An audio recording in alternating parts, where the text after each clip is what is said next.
Boa noite, meus irmãos, graça e paz. Amém. Que alegria poder estar aqui mais uma vez.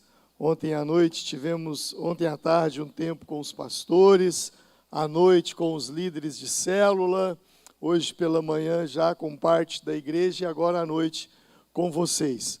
E para mim sempre é uma grande alegria, é uma honra poder estar aqui, porque eu tenho uma dívida de gratidão muito grande com essa igreja. Tudo que nós vivemos ali em Formiga é fruto de algo que eu recebi nesse lugar, de uma transferência de visão. Isso para mim foi muito, muito importante. Como a pastora Amélia disse, né? O pastor de Formiga está conosco, né? Mas eu fiquei muito feliz outro dia que eu fui pregar numa conferência de pastores, aí me apresentaram lá o pastor de Cascavel. Eu falei, é melhor ser pastor de Formiga do que ser pastor de Cascavel. Então, eu fiquei super feliz. Mas Deus tem feito algo grande ali naquela cidade. Formiga é uma cidade pequena, como Jales é uma cidade do interior de Minas, que fica a 180 quilômetros de Belo Horizonte, no coração de Minas. E temos os desafios, o mineiro ele tem toda uma tradição de ser, mas Deus tem nos dado graça e através dos pequenos grupos Deus tem nos feito romper naquela cidade. A igreja a qual eu pastoreio, ela fez 50 anos de existência no ano passado. Claro, não sou o fundador da igreja. Quando eu assumi a igreja tinha 18 membros e 18 anos de existência.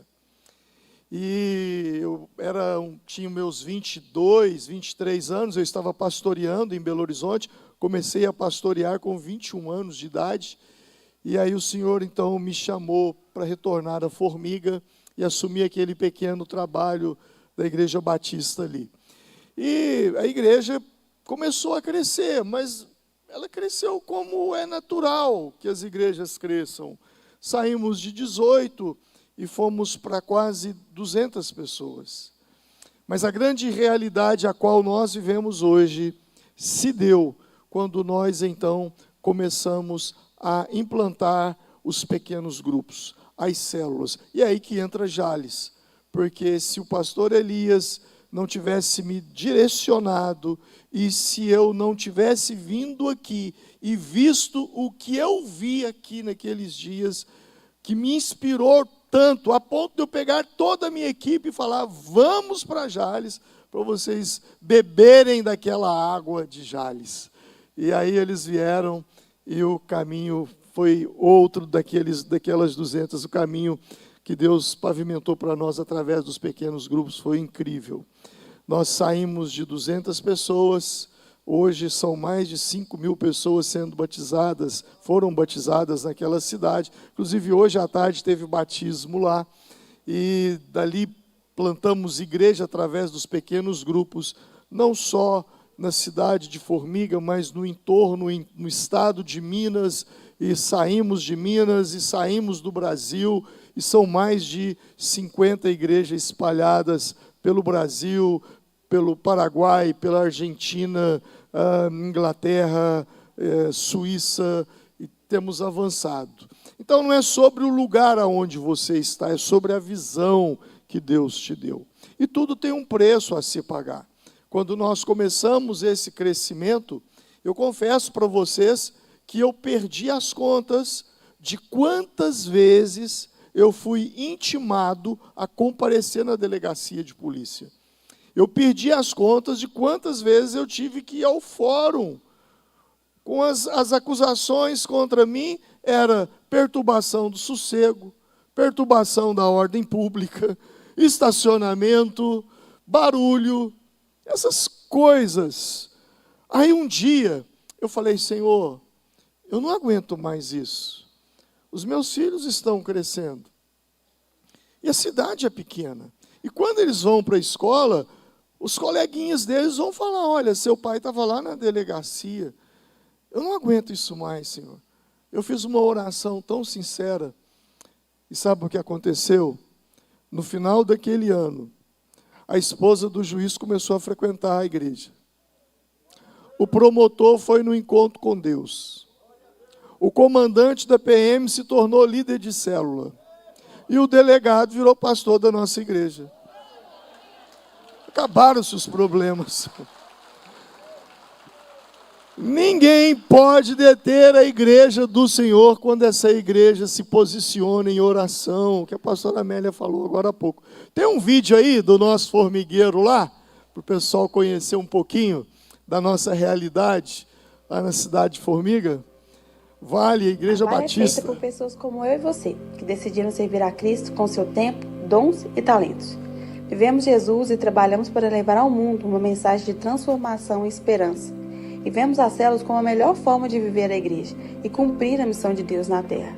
É através das células que realizamos eventos, missões e expressamos o amor de Cristo, levando o ID, no qual Jesus nos ordenou, discipulando e batizando, como diz em Mateus 28:19.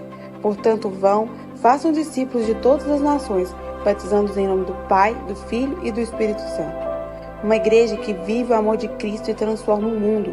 Uma comunidade que não se isola em templos, mas se espalha sendo a expressão do amor incondicional do Pai. Porque Cristo nos amou primeiro, nós amamos também. Porque fomos servidos com a vida do Filho de Deus, nós servimos todos ao nosso redor. E porque fomos amparados e acolhidos, nós acolhemos.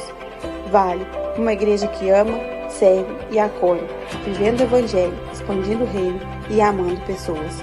Somos a Vale.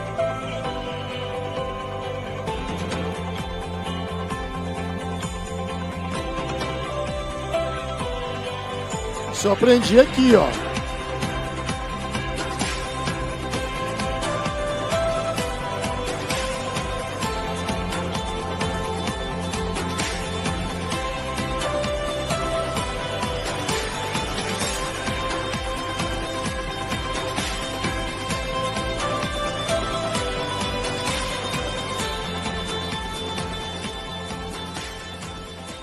Esse é o formigueiro.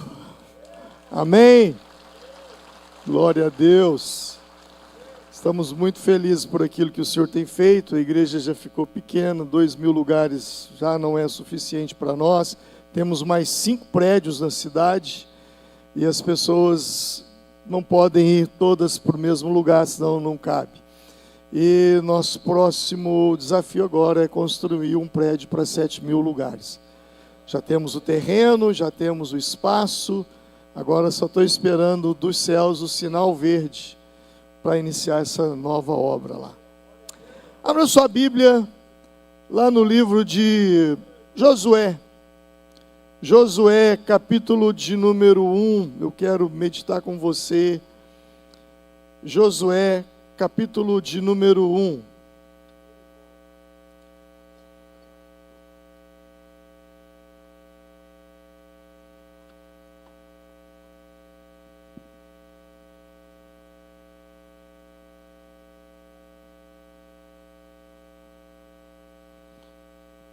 O texto diz assim: sucedeu depois da morte de Moisés, servo do Senhor, que o Senhor falou a Josué, filho de Nun, servo de Moisés, dizendo: Moisés, meu servo, é morto.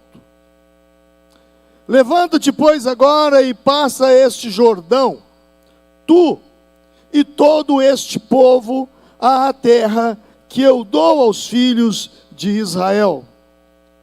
E todo lugar que pisar a planta do vosso pé, vou-lo tenho dado, como disse a Moisés. Desde o deserto e desde este Líbano até o grande rio Eufrates, toda a terra dos heveus, até o grande mar para o poente do sol, será o vosso termo. Nenhum se susterá diante de ti todos os dias da tua vida. Como fui com Moisés, assim serei contigo. Não te deixarei, nem te desampararei. Esforça-te e tem bom ânimo, porque tu farás a este povo herdar a terra que jurei a teus pais lhes daria. Então somente esforça-te e tem bom ânimo, para teres o cuidado de fazer conforme a toda lei que meu servo Moisés te ordenou.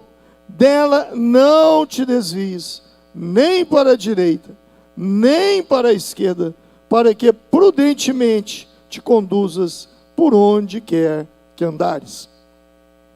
Não se aparte da tua boca o livro dessa lei. Antes medita nele de dia e noite, para que tenhas cuidado de fazer conforme a tudo quanto nele está escrito. Porque então farás prosperar o teu caminho, e então prudentemente te conduzirás. Não te mandei eu? Esforça-te e tem bom ânimo, não pasmes, nem te espantes, porque o Senhor teu Deus é contigo por onde quer que andares. Amém. Senhor, obrigado por essa palavra, que a graça a qual nós cantamos aqui nessa noite possa se apoderar da minha vida e me dar, ó Deus, capacidade, habilidade e unção para ministrar a Tua palavra, e que ao terminar essa palavra nós possamos sair daqui tocados pela Tua palavra e pelo Teu poder e pelo Teu Espírito. Muito obrigado, Senhor, em o nome do Senhor Jesus. Todos digam graças a Deus. Essa é uma passagem incrível. Esse é um texto de transição. Moisés havia morrido. O Senhor levou Moisés, o homem que Deus usou para abrir o Mar Vermelho, o homem que Deus usou para ferir o Egito com pragas, o homem que Deus usou para que conduzisse o povo, que durante o dia tinha uma coluna de nuvem que os protegia e durante a noite uma coluna de fogo que os aquecia. Deus usou esse homem para que o seu povo no deserto fossem alimentados pelo poder de Deus, através do maná e carnes e água que saía da rocha. Mas agora esse homem partiu. O Senhor o levou. E Josué tem agora o desafio de continuar aquilo que Moisés havia iniciado.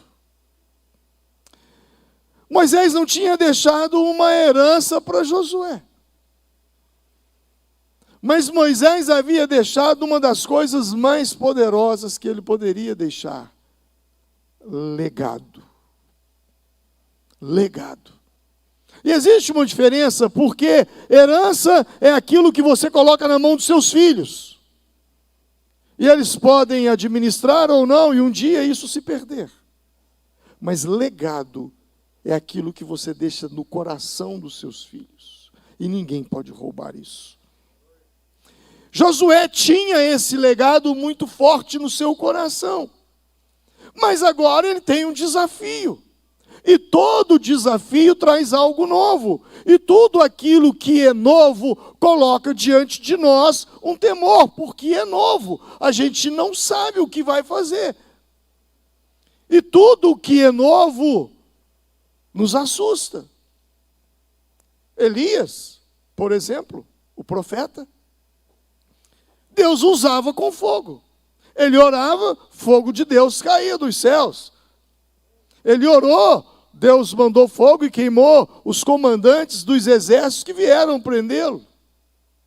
Ele orou no Carmelo. Alguns estudiosos dizem que a oração do Monte Carmelo, que Deus derramou fogo dos céus e queimou os holocaustos, foi uma oração de aproximadamente 8 segundos.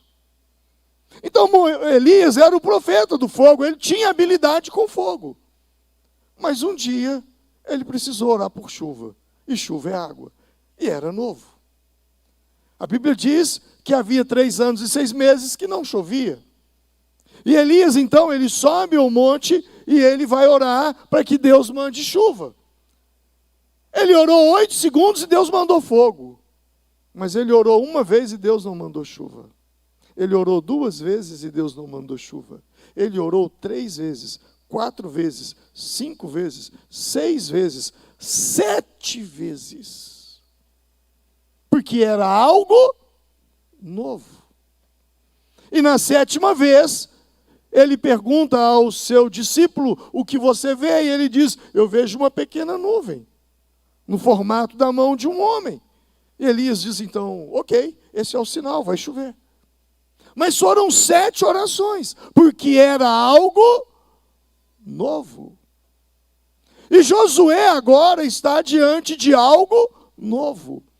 Então eu entendo você quando você teme, quando você se sente inseguro, quando você tem algo novo pela frente. Os profetas passaram por isso. Josué agora, ele passa por isso. E ele vai então para o Senhor. E nesse contexto, Deus diz algo muito poderoso para ele. Por 3 vezes, no capítulo 1, do verso 1 ao 9, o Senhor diz para Josué: esforça-te, tem bom ânimo. Esforça-te, tem bom ânimo. Esforça-te, tem bom ânimo. Deus não mostrou algo grande do lado de fora, mas algo do lado de dentro dele. Esforça-te. A resposta que muitos esperam não está nas circunstâncias externas, mas na forma como nos posicionamos diante dos desafios. E Deus diz para ele: esforça-te. Deus está dizendo: ei, a motivação e a prostração não estão do lado de fora, estão do lado de dentro. Esforça-te, tem bom ânimo. Deus não lhe deu coragem, Deus não lhe deu motivação, mas o Senhor disse: esforça-te, porque esforço, coragem, ânimo não são forças externas, mas são forças que já estão, que existem dentro de você, mas precisam ser despertadas. Para estar animado, você não precisa de fatores externos. Você não precisa de alguém que fique: ei, vamos lá, coragem, ei, vamos lá, você pode, você consegue, você é o máximo, ei, você precisa da sua melhor forma, Não é sobre isso. Jesus disse em João 16:33, no mundo tereis aflições, mas tende bom ânimo. Então por que você está desanimado? Por que você está prostrado? O ânimo está dentro de você. O Senhor colocou dentro de você. E muitas vezes nós ficamos esperando que coisas aconteçam do lado de fora para que nós possamos ouvir e nos animar do lado de dentro. Mas você não precisa de nada que é externo, de nada que está fora de você para te animar, para te colocar para cima, para te encorajar, para te motivar, porque o ânimo já está dentro de você. Não é sobre questões externas. A bem da verdade, não é sobre como as coisas estão. É sobre como nós estamos. Não é sobre como as coisas estão. É sobre como eu estou. As coisas não são como são, mas elas são como nós somos. Eu vou te dar um exemplo. Você levantou pela manhã, segunda-feira. Você vai se levantar. E você vai fazer o seu devocional. Você vai pegar a sua Bíblia, você vai ler a sua Bíblia, você vai orar, você vai cantar alguns louvores, você vai apresentar aquela segunda-feira ao Senhor, você consagrará o seu dia ao Senhor, as pessoas que passarem por você, e você está em paz. Você saiu de casa, você está dirigindo, e de repente vem alguém, do nada, e buzina atrás de você. Você está em paz.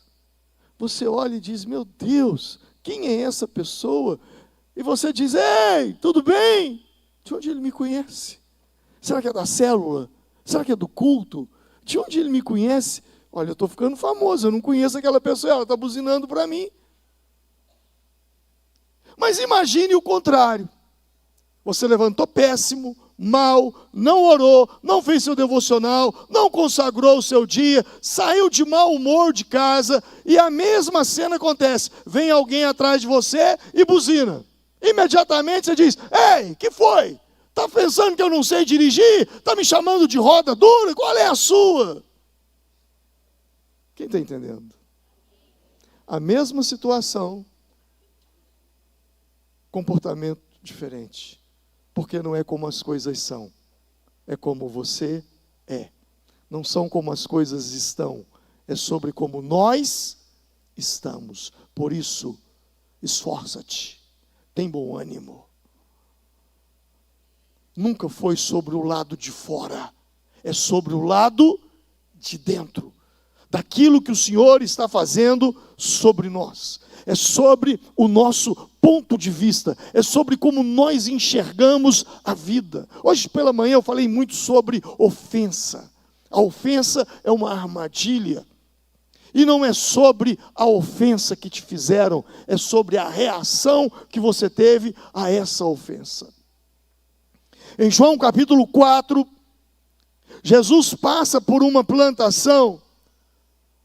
E o Senhor diz no versículo 35, Jesus chama os seus discípulos e diz assim: ei, vocês não dizem, daqui a 4 meses haverá colheita? Eu lhes digo, abram os olhos e vejam os campos, eles já estão brancos, eles já estão maduros para a colheita. Presta atenção, Jesus está dizendo: ei, quanto tempo falta para a colheita? Senhor, faltam 4 meses. Jesus diz: ei, erga o vosso olhar, mude a sua visão. Vocês estão dizendo que faltam 4 meses, mas eu lhes digo, os campos já estão maduros. O que eles precisavam fazer para ter a visão de Jesus? Abrir os olhos. Ergam os vossos olhos, os campos já estão brancos, os campos já estão maduros. Jesus está dizendo: vocês estão falando que faltam 4 meses para a colheita, 4 meses para o seu milagre, mas eu digo a vocês, erga o vosso olhar, mude a sua visão, porque os campos já estão prontos, os campos já estão brancos e maduros. O que Jesus está dizendo é: a sua fé muda o tempo da sua colheita. A sua visão muda o tempo da sua colheita. Jesus está dizendo que o seu olhar vai modificar o tempo que você receberá as coisas. Você está dizendo que faltam 10 anos? 15 anos? Talvez você tenha dito: eu nem sei quando isso vai acontecer. Jesus está dizendo: vocês estão falando que faltam 4 meses. Mas o tempo é relativo. Aquilo que vocês imaginam que possa acontecer daqui a 4 meses, eu afirmo, já está tudo certo, já está tudo pronto. Por quê? Em João capítulo 2, Jesus vai a um casamento. Você conhece essa história. O vinho havia acabado. Maria vem até Jesus e diz: o vinho acabou. E a resposta de Jesus foi: o que eu tenho com isso? Ainda não é chegada a minha hora. Diga comigo: ainda não é chegada a minha hora. Noutras palavras, eu não tenho nada com isso, não vou fazer nada. 2 versículos depois, Jesus disse: enchei as talhas com água. Maria vira para o povo e diz: façai tudo o que ele vos disser, tudo o que ele vos mandar. E eles começaram a encher as talhas com águas, e de repente a água se transforma em vinho. Presta atenção, um versículo, não é chegada a minha hora. 2 versículos depois, Jesus transforma a água em vinho. O tempo de Deus não é o seu tempo. não é o meu tempo. No seu computador tem uma tecla, no seu teclado, no seu notebook, no seu teclado, uma tecla escrita assim, F5. Você sabe para que serve essa tecla? Para atualizar a página. Deus tem uma tecla F5. Aquilo que você saiu de casa com uma situação, dizendo, isso nunca vai mudar, o Senhor pode apertá-la agora, e quando você voltar para sua casa, estar tudo resolvido, tudo mudado, tudo transformado, porque não é sobre o seu tempo, não é sobre o meu tempo, é sobre o tempo dele. Então ele está dizendo para mim e para você, erga o vosso olhar, erguei os vossos olhos, porque os campos já estão brancos, os campos já estão prontos. O que eu aprendo é que não é sobre o meu tempo, é sobre o tempo de Deus. E nós precisamos entender que a vida é feita de ciclos. E tão importante quanto pedir para que Deus inicie um novo tempo na minha vida, é sobre eu saber encerrar um tempo que deveria estar terminando. Tão importante quanto abrir portas, é Deus fechar portas. Às vezes o milagre não está naquilo que você recebe, mas está naquilo que você perdeu. Você entende isso? A gente costuma ressignificar e dizer, isso foi livramento. Quando Moisés abre o Mar Vermelho, nós conhecemos a passagem. O povo passa, Moisés levanta o cajado, diga ao povo que marche. O povo marcha, o mar se abre e os hebreus passam. Mas a gente para por aí. E boa parte das pregações que ouvimos se resume a isso. Mas lá na frente, se não me falha a memória, versículos 21, 26, quando o povo termina de passar, Moisés levanta o cajado novamente e o mar se fecha. Porque quando ele fecha o mar, os egípcios que vinham morreram com suas carruagens dentro da água. O que o Senhor está dizendo para nós aqui? O Senhor está dizendo que tão importante quanto o mar se abrir, é também que o mar se feche. Tão importante quanto novos ciclos que se iniciam, também são ciclos que se encerram, que acabou, e você precisa entender sobre tempos de Deus na sua vida. Hoje pela manhã, ou ontem, não sei, eu falava sobre Davi e a relação dele com o tempo. Como que isso era tão forte na vida de Davi, e como isso é tão forte na nossa vida, e muitas vezes nós não atentamos para isso. Muitas coisas às vezes não funcionam, frustrações e tantas decepções da nossa vida, porque nós não agimos dentro do tempo de Deus. E Deus tem um tempo para tudo em nossas vidas. Eclesiastes 3 diz isso, há tempo para todas as coisas. Davi foi tão bem sucedido, em partes, nessa questão do tempo, que quando ele assume o trono de Israel, lá em 1º e 2º Samuel, em 1 Crônicas 12, 32, ele convida os filhos de Isacar para compor a sua equipe de governo. E o texto diz que os filhos de Isacar eram homens espertos, hábeis para discernir o tempo, os tempos.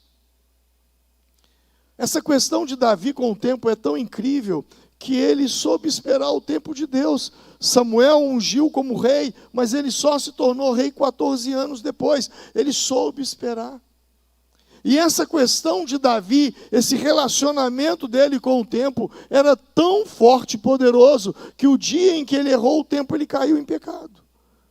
Segundo Samuel, capítulo 11, no tempo em que os reis saíam para a guerra, Davi ficou no palácio e viu Batseba e caiu. Então eu e você precisamos entender sobre o tempo de Deus. E aquele tempo era o tempo de Josué. Josué tinha essa convicção, porque o Senhor lhe disse, esforça-te, tem bom ânimo. Erga os vossos olhos, é chegado um novo tempo, porque nunca foi sobre você, é sempre sobre Deus. É sobre o tempo dele, sobre o poder dele, sobre a soberania dele, sobre as nossas vidas. João Batista estava no deserto. E o texto diz que João era a voz do que clama no deserto. Diga comigo, voz do que clama. O texto não diz que João era a voz que clama. Mas o texto diz que João era a voz do que clama. Se o texto dissesse que era a voz de João que clamava, então era sobre João. Mas quando o texto diz voz do que clama, então não é sobre a voz de João, é sobre a voz de Deus. Por isso eu digo, não é sobre você, é sobre o Senhor. Não é sobre situações externas, é sobre o Senhor. Não é sobre as circunstâncias, é sobre o Senhor. Não é sobre os seus recursos, é sobre o Senhor. É tudo sobre Ele na nossa vida. Erga o vosso olhar, os campos já estão brancos. Levante o seu olhar, porque o seu destino, ele não está nas questões externas, mas naquilo que já está dentro de você.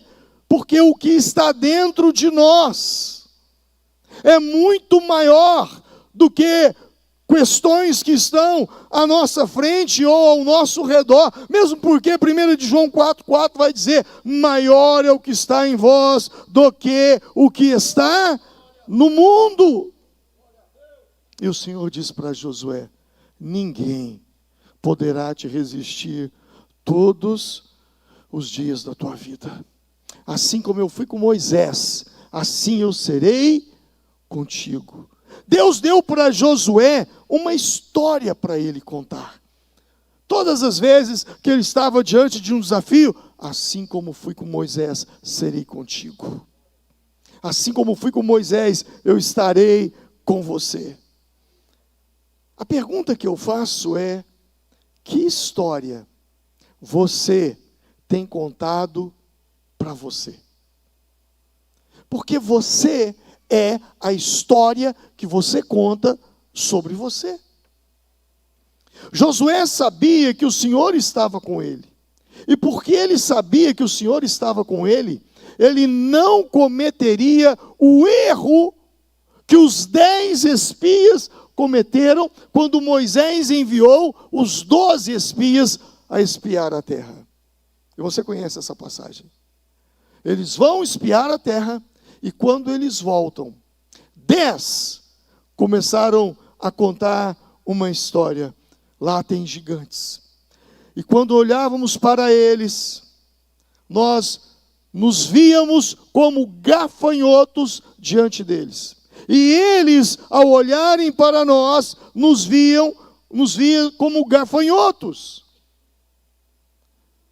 Eles estavam contando essa história, mas Josué e Caleb não. Josué disse, não, realmente, lá tem gigantes, mas nós os devoraremos como se devoram pão.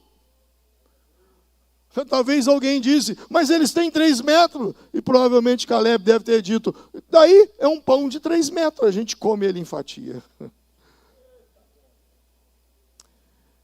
O que eu e você precisamos aprender com isso é que, diante dos gigantes, eles mentiram para si mesmos. Eles se viram como gafanhotos, eles pensaram que eram gafanhotos, e depois eles fugiram como gafanhotos. Não há nada mais paralisante do que acreditar numa mentira. E as maiores mentiras que você já ouviu sobre você, foi você mesmo quem as contou. As mentiras que você contou sobre você. As histórias que você conta sobre você. Quando você está conversando com alguém. Martin Lloyd Jones, ele disse o seguinte, você já percebeu que grande parte da sua infelicidade na vida se deve ao fato de você ouvir a si mesmo do que falar a si mesmo? Eu acho essa frase dele incrível. Grande parte da infelicidade que você tem na vida se deve ao fato de você ouvir a si mesmo do que falar a si mesmo. Você já parou para pensar nisso? Ouvir a mim mesmo e falar a mim mesmo. Mas tem alguma diferença? É claro. Havia uma mulher que sofria de um fluxo de sangue, uma hemorragia. Por 12 anos ela se tratou sem se curar. Um dia ela ouviu dizer que Jesus estaria em um determinado lugar e ela foi. Provavelmente ela contou uma história para si mesma. Quando eu chegar lá, vou me assentar com ele, como me assentei com os médicos. Vou me consultar com ele e ele vai me dar um direcionamento e eu serei curada. Só que ao chegar ali, Jesus não estava sozinho. A Bíblia diz que havia uma multidão ao redor dela. E provavelmente naquele momento, ela ouviu a si mesma. Não vai ter jeito, ele não vai me atender, ele nem me conhece, e eu nem consigo me aproximar dele. Mas de repente, ela muda o contexto, ela muda a conversa mental, o diálogo mental, e aí o texto é muito claro. Eu amo essa passagem quando diz assim: e então ela disse consigo mesma, se eu tão somente tocar na orla do seu manto, eu serei curada. Quem lembra dessa passagem? Sabe o que é mais poderoso nessa passagem? Para mim, é quando está escrito assim: e dizendo consigo mesma. O que você tem dito para você mesmo? Eu não vou conseguir passar naquele concurso. Aquilo lá não é para mim. Eu não dou conta, eu não tenho capacidade, eu não tenho os recursos necessários. Fulano, Beltrano não conseguiu, eu também não consigo. Qual é a história que você conta sobre você? Martin Lloyd Jones, e eu repito, diz: grande parte da infelicidade das pessoas se devem ao fato delas ouvirem a si mesmas, ao invés de falar a si mesmas. Talvez você está ouvindo muito você. Agora é hora de parar de ouvir você e falar consigo mesmo. Abra sua Bíblia, leia a palavra e comece a recitar as Escrituras para você mesmo. Então somente esforça-te, tem bom ânimo nos momentos de dificuldade, de prostração, de desânimo. Abra sua Bíblia em Josué 1 e diz para si mesmo: então somente esforça-te, tem bom ânimo, como fui com Moisés, serei contigo todos os dias da sua vida, ninguém poderá te resistir. Então somente medita nesse livro, não se desvie nem para a esquerda e nem para a direita, e então farás o teu caminho ser bem sucedido. Comece a observar as histórias que você tem contado sobre você. Porque como você se vê, determina como você se comporta. E a forma como você se comporta, determina os seus resultados. Os espias, os 10, se viram como gafanhotos e contaram essa história. Ao chegar lá, nós éramos como gafanhotos diante dos olhos deles. Mefibosete, quando estava em Lodebar, e Davi manda trazê-lo para o palácio, ele também contava uma história para si mesmo. Ele, virando para Davi, disse: por que o rei se importa comigo? Não sou eu um cão morto? Os espias se viam como cão morto. Mefibosete, aliás, os espias se viam como gafanhotos. Mefibosete se via como um cão morto. E você? Como é que você se vê? Como é que você se enxerga? Paulo, escrevendo aos Coríntios, disse que nós não podemos conhecer as pessoas mais segundo a carne. E logo no outro versículo ele diz: pois se alguém está em Cristo, nova criatura é, as coisas velhas se passaram e eis que tudo se fez novo. Não é sobre você, é sobre o poder do Espírito em você. Não é sobre como as coisas estão, é sobre como você está. Não é como você conta a sua história, mas é como as Escrituras contam a sua história. Você é lavado, remido, salvo no sangue do Cordeiro. Você foi eleito para ser mais que vencedor. Então você precisa crer nisso. Muitas coisas não acontecem na nossa vida por causa da forma como nós nos enxergamos. Por causa da história que nós contamos para nós mesmos. Evangelho de Mateus, capítulo 11. João Batista estava preso. Quem foi João? O primo de Jesus. A primeira experiência que João teve com o Senhor, primeiro já foi o seu nascimento, a forma como a sua mãe ficou grávida, porque foi um poder de Deus agindo, a mãe não podia gerar. Mais tarde, quando Maria visita Isabel, ele é cheio do Espírito Santo no ventre da mãe. Depois começa a pregar no deserto. Não era num lugar sofisticado, mas num lugar inóspito. E as multidões vinham até ele para ouvi-lo. João foi aquele que, quando viu Jesus passar, disse: eu vos batizo com água, mas esse aí vos batizará com fogo. E tem um detalhe: eis aí o Cordeiro de Deus que tira o pecado do mundo. E no dia do batismo de Jesus, ele se recusou e disse: eu não posso te batizar. Eu sou carente de ser batizado por ti. E Jesus lhe diz: convém que se cumpra as Escrituras. E ao efetuar o batismo, João viu e João ouviu. Os céus se abriram, o Espírito Santo descendo sobre Jesus, e ele ouviu uma voz que dizia: este é o meu Filho amado. Agora, esse João, todo-poderoso, esse mesmo João que Jesus disse: ninguém nascido de mulher se assemelha a ele. Dos profetas, ele é o maior. Jesus falou isso de João. Agora, esse poderoso João está na cadeia. E ele já sabe, será decapitado. O que ele faz? Chama os seus discípulos, eles vêm até o cárcere onde ele estava, e ele faz uma pergunta. Vocês devem ir a Jesus, encontre-o, e pergunte a ele, se ele é o Cristo que havia de vir, ou se eu devo esperar outro. Meu Deus, o João duvidando de Jesus. Isso me consola, porque se João teve essas encrencas dentro dele, de dúvida e de incredulidade e de fé, imagine então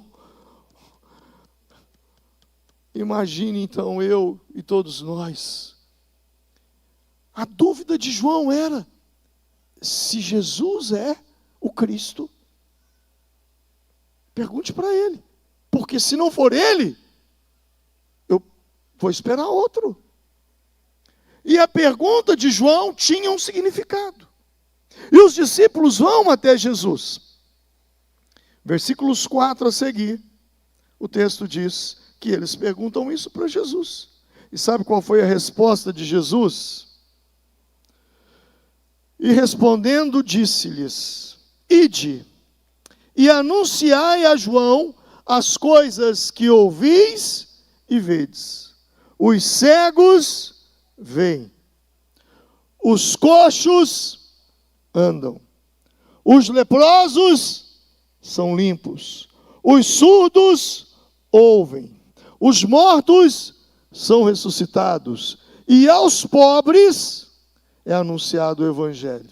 E bem-aventurado é aquele que não se escandalizar em mim.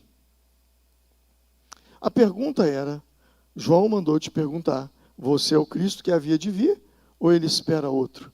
Jesus poderia ter dito: sim, eu sou. Não, eu não sou. Mas Jesus não responde assim. Jesus responde: diga a João o que vocês estão ouvindo e vendo. Os cegos veem, coxos andam, leprosos são limpos, surdos ouvem, mortos são ressuscitados, e aos pobres é anunciado o Evangelho. Por que Jesus deu essa resposta? Por causa da motivação da pergunta de João. E qual era a motivação da pergunta de João? Sendo João tudo aquilo que eu falei que ele era agora há pouco, mostrando tudo nas Escrituras quem ele era, ele duvida de Jesus? E por que ele duvida de Jesus? Porque ele estava colocando o foco dele naquilo que Deus não estava fazendo. E o que Deus não estava fazendo? Tirando ele da cadeia.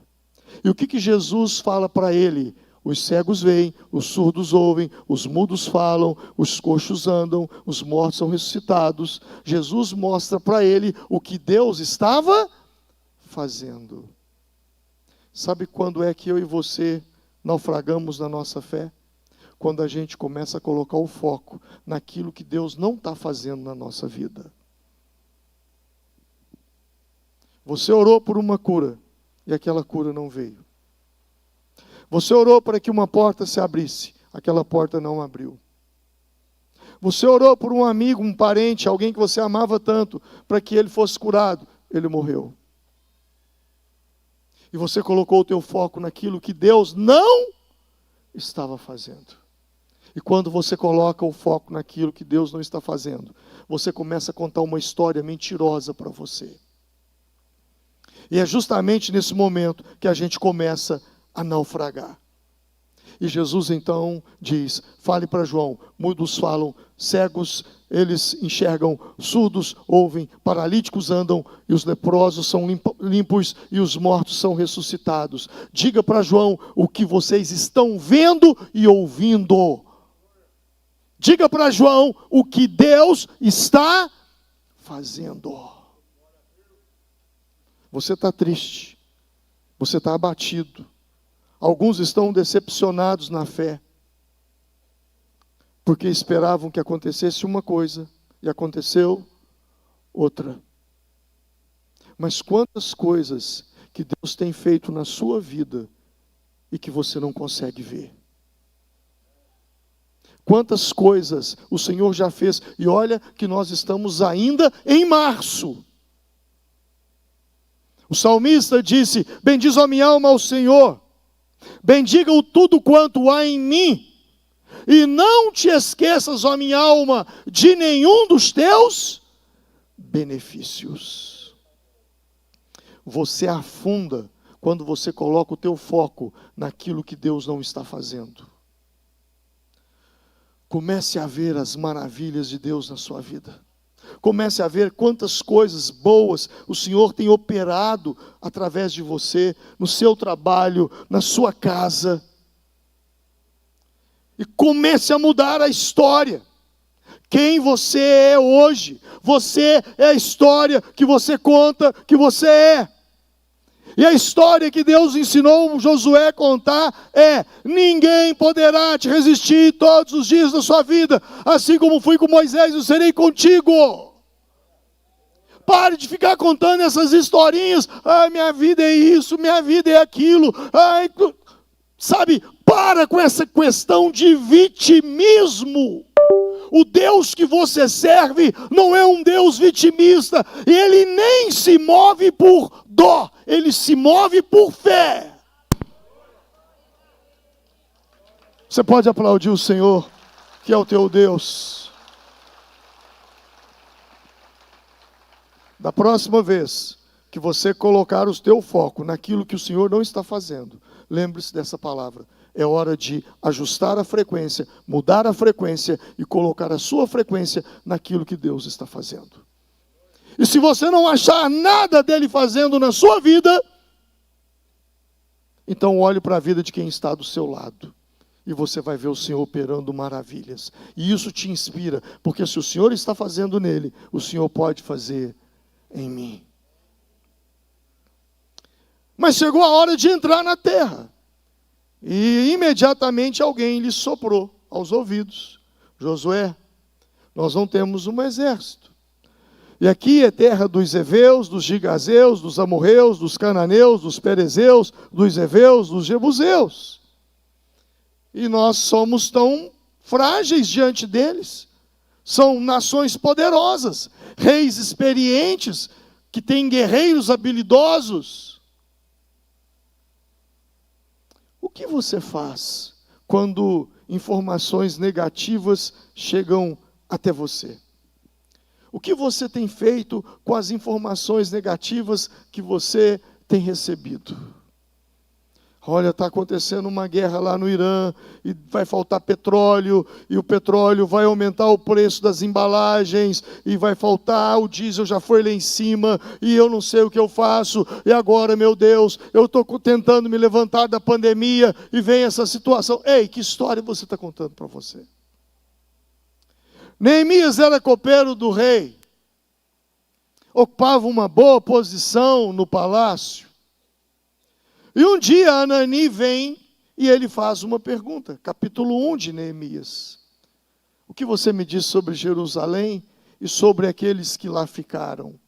E a resposta de Anani foi: a cidade está queimada, as casas incendiadas, os muros derrubados, e os que estão lá estão em grande aperto, passando fome. Era tudo o que Neemias não queria ouvir. E o texto diz que quando ele ouve isso, ele se abate. Ele começa a chorar. Quando ele ouve essa informação, a Bíblia vai dizer, Neemias se assentou, lamentou e chorou. Mas não ficou nisso. O texto diz que depois Neemias orou e jejuou. Ele disse para si mesmo: eu preciso reerguer Jerusalém. Mas ao mesmo tempo, ele conhecia uma outra história. Aliás, ele conhecia duas histórias. A primeira era a história de Esdras. Que nos dias de Esdras, o rei baixou um decreto, porque alguém criou uma calúnia de que havia uma rebelião ali na Pérsia, no Irã. E o rei então proibiu, baixou um decreto, que ninguém poderia reconstruir o templo e nem os muros. E quando Neemias diz, eu vou reconstruir, mas há um decreto. Bom, se é no Brasil, a gente está vendo aí, eles fazem uma lei hoje, o STF desfaz a lei hoje para fazer uma outra amanhã, gera uma jurisprudência, está tudo certo. Mas só que as Escrituras diz que o decreto do rei na Pérsia é mais forte do que o próprio rei. E aí então ele se lembra de uma outra história pior ainda, que em tempos passados houve um homem que era um grande profeta. Seu nome, Daniel. E ele se lembra que Daniel era amigo do rei. Mas os príncipes armaram uma cilada para pegar Daniel. E falaram, rei, vamos lançar um decreto. Quem for pego em oração por esses próximos dias, será lançado na cova dos leões. Eles sabiam que Daniel não se encurvaria diante disso e que continuaria orando. Então foi uma armadilha que fizeram para Daniel. Passado um tempo, eles vieram e disse, rei, pegamos um homem em oração a um Deus. E esse homem merece a morte. E o rei, vamos matá-lo. Quem ele é? Daniel, teu amigo rei. O rei tentou livrar Daniel. Você vai lá no livro de Daniel, você vai ler isso. Eles viraram para ele e falaram, rei, o senhor sabe que o decreto com o símbolo do anel do rei, o selo do rei, tem mais peso do que o próprio rei. E o rei não pôde fazer nada. Quem se lembra dessa história? Você lembra do desfecho? O rei foi muito triste. Lançaram Daniel na cova. Daniel ficou lá. Os leões não o devoraram. O Senhor o livrou. Quem foi o primeiro a chegar lá para ver se Daniel estava vivo ou morto? O rei, porque ele amava Daniel, mas ele não podia fazer nada por causa de um decreto. Agora Neemias está diante de um desafio: reerguer Jerusalém, reerguer os muros de Jerusalém. Mas ele tem uma palavra. Nos dias de Esdras houve um decreto. E decreto dos medos, dos persas, não se revoga. E pior ainda, se Daniel, que foi Daniel, não revogou, imagina eu, pobre copeiro do rei. Quantas vezes na vida a gente faz isso? Se fulano que é fulano não conseguiu passar naquele concurso, quem sou eu de uma família tão simples que vou conseguir? Se fulano que é fulano não conseguiu fechar aquele negócio, quem sou eu para fechar aquele contrato? Se fulano que é fulano... Quantas vezes? Eu chamo isso de bloqueio mental. Neemias tinha um bloqueio mental, e o bloqueio mental de Neemias era Daniel. Se Daniel, que era profeta, foi lançado na cova dos leões, ele não conseguiu revogar, e eu? Mas ele faz uma coisa poderosa. A Bíblia diz que ele entra em oração 4 meses, do mês Quisleu ao mês de Nissan. Ele ora, ele jejua, ele consagra para ter uma conversa com o rei. O mesmo aconteceu com Esther. O decreto não pode ser revogado. E o que Esther fez para que o decreto, para que ela pudesse entrar e quebrar o decreto, entrar na presença do rei? Lembra? Jejum. Então, se está difícil, ora. Se está impossível, jejue. Porque essa é a nossa vitória. Nós não vamos a lugar algum sem termos uma vida de oração, uma vida consistente de oração e de jejum. No início desse mês eu fui surpreendido. Eu lancei um desafio para a igreja. Eu virei para a igreja e disse: no próximo domingo, ou melhor, no domingo da ceia, era o próximo, eu vou estar aqui em 24 horas de jejum. A igreja ficará aberta 24 horas e as células vão revezar de turnos. De hora em hora entra uma célula para não pesar para ninguém e nós vamos ficar 24 horas em oração. E nós vamos fazer 24 horas sem comer nada, apenas água, líquido. Esse é o tipo de convocação que pastor faz e sabe que vai ficar sozinho. Porque se é um churrascão, lota, mas jejum. E eu fui todo desanimado para o culto. Aí começamos o jejum no sábado e a oração no sábado. E quando foi no domingo pela manhã, eu fui para lá, cheguei na igreja. E quando eu fui entregar o jejum, havia mais de 1.200 pessoas jejuando comigo. 24 horas. Uma igreja que ora e jejua, ela vive o sobrenatural. Lembra de Pedro quando ele estava preso?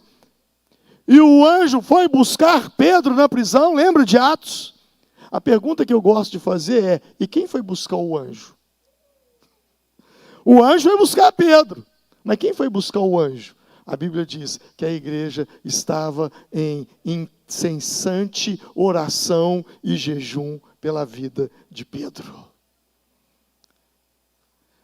Quebra bloqueios mentais. Rompe com aquilo que é desafio. Oração. Neemias nos ensina aquilo que Paulo nos ensinou em 2 Coríntios 10:3, que bloqueios mentais, fortalezas, as nossas armas da nossa luta não são carnais, mas são espirituais. A pergunta é: que área da sua vida você não está conseguindo romper? E você está se comparando? A palavra para você é: esforça-te. Esforça-te. Quer a terra prometida? Esforça-te. Gálatas 6:9. E não nos cansemos de fazer o bem, pois no devido tempo colheremos, se não desanimarmos. Repita comigo esse versículo. E não nos cansemos de fazer o bem.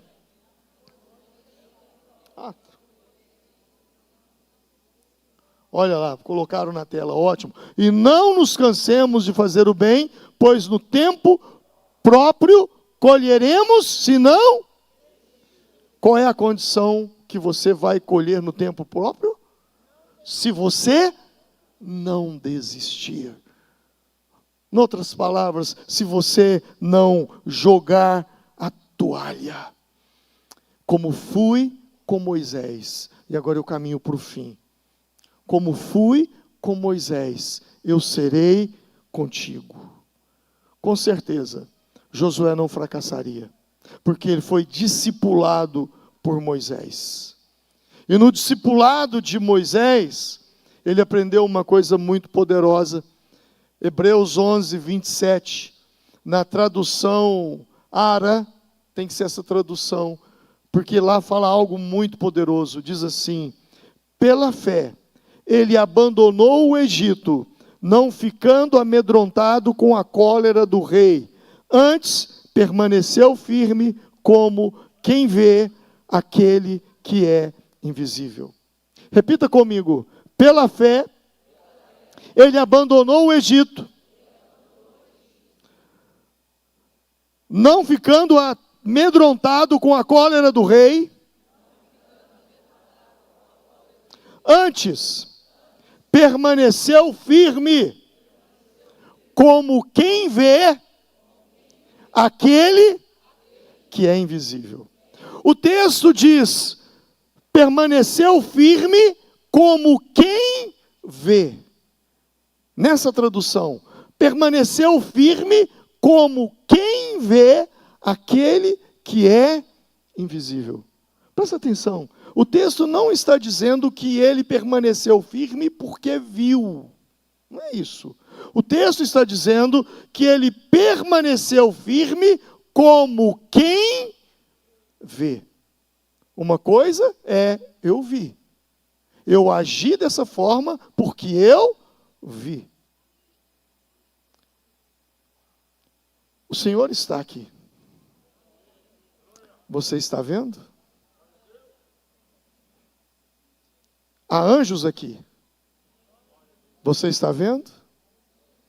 Mas você pode se comportar como quem vê. Esse é o segredo. Se comportar como quem vê. Moisés não viu, mas ele permaneceu firme como quem vê, aquele que é invisível. Sabe qual é o nome disso? Autoconsciência da presença de Deus. Diga comigo, autoconsciência da presença de Deus. Você quer vencer? Desenvolva a autoconsciência da presença de Deus. Porque a autoconsciência determina o seu comportamento. Por exemplo, um homem que é viciado em pornografia. Você acha que ele tem coragem de acessar pornografia na frente da filha dele? Sim ou não? Não. Por quê? Ele tem consciência da presença da filha. Ele faz isso na frente da esposa? Não, porque ele tem consciência da presença da esposa. A autoconsciência determina o teu comportamento. E quando você tem a autoconsciência de que o Senhor está, tudo muda. O teu comportamento muda. Sabe o que eu faço naqueles momentos que eu estou diante de um desafio e eu preciso demais do Senhor? Eu tenho o hábito de pegar uma cadeira,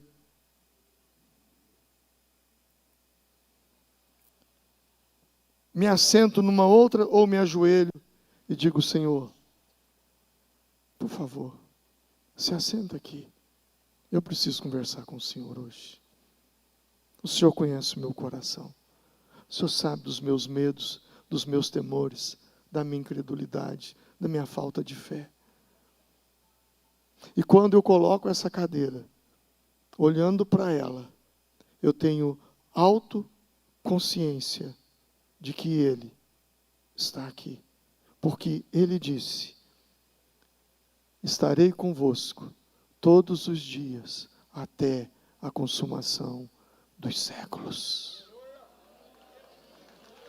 Amém. Aleluia. Se coloque de pé nesse momento. Ele disse: onde estiver 2 ou 3 reunidos em o meu nome, ali eu estarei entre eles. Ele disse: o Senhor habita em meio aos louvores do seu povo. O Senhor é poderoso na assembleia do seu povo. Ele está aqui nessa noite.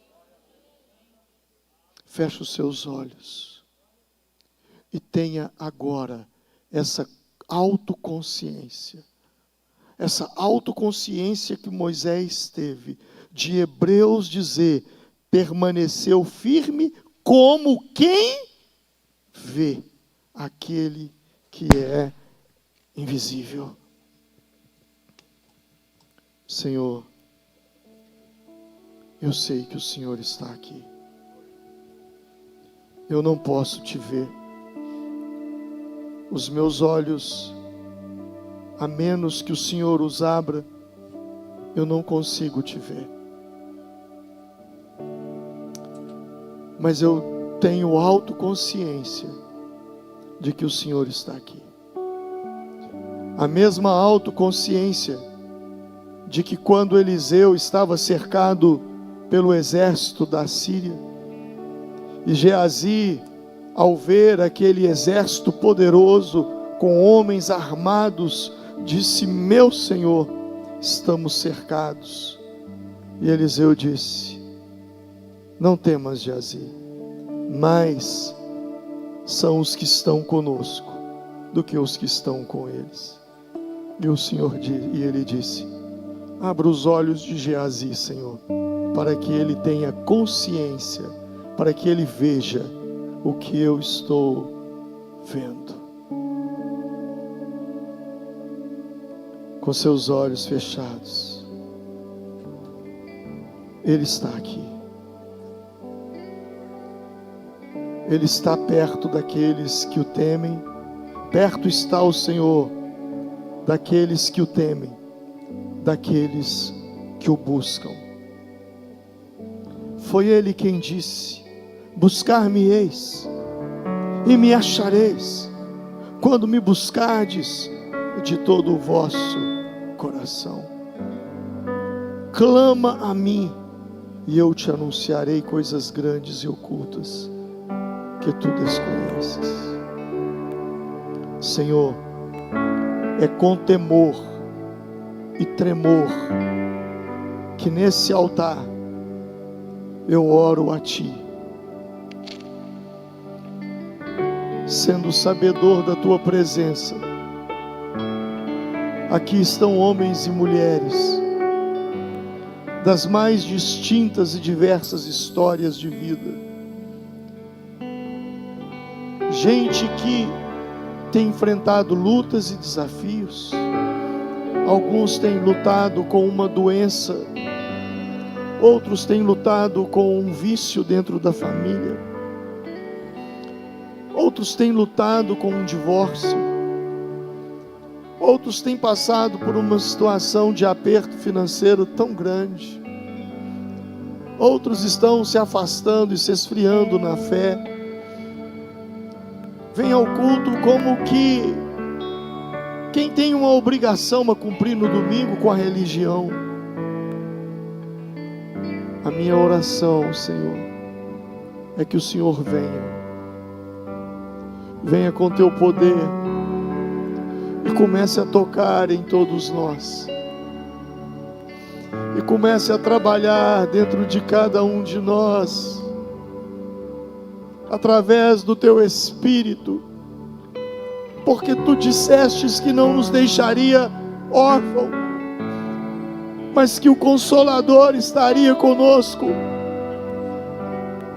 Não sabemos orar como convém, mas isso não é problema, porque o Senhor disse que Ele intercede por nós com gemidos inexprimíveis. Então vem, Senhor, nesse lugar. Estamos em Jales, Senhor. Estamos na PIB, Senhor. Ouve o nosso clamor. Ouve a nossa oração. Ouve a nossa súplica.